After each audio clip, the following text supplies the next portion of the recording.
Good morning बच्चों। घर बैठे गणित सीखो की कक्षा में आपका स्वागत है। पिछली कक्षा में हमने बारंबारता बंटन और टैली चिन्ह सीखा था। आज हम लोग पिक्टोग्राफ या आंकड़ों का चित्रारेख पढ़ने वाले हैं।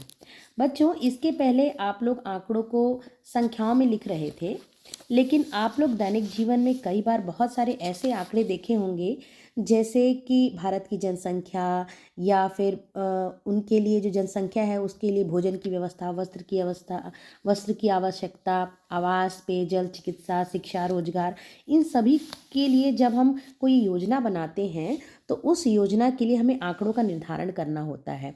और उन आंकड़ों के निर्धारण के लिए जब हम एक संकलित व्यवस्था बनाते हैं, उसको प्रदर्शन करने के लिए जब आरेख बनाते हैं तो वही पिक्टोग्राफ होता है।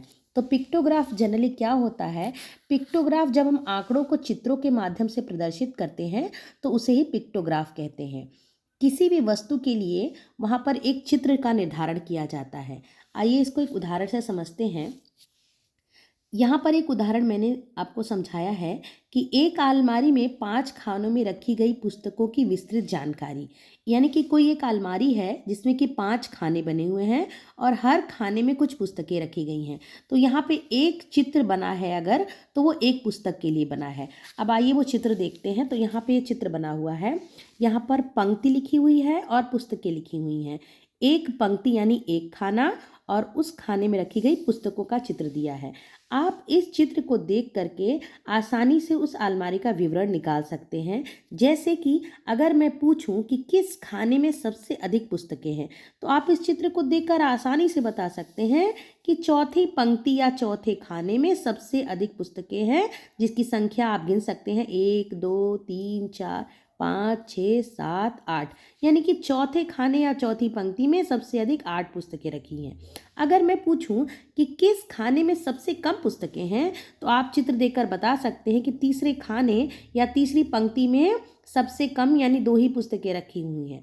मैं अगर पूछूं कि किस खाने में 5 से कम पुस्तकें हैं, तो आप देखकर बता सकते हैं कि 5वें खाने में और पहले खाने में और तीसरे खाने में 5 से कम पुस्तकें हैं, जो कि हैं 4, 2 और 4।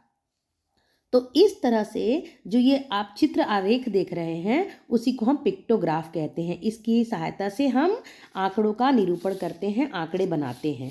आइए एक दूसरा उदाहरण भी देखते हैं।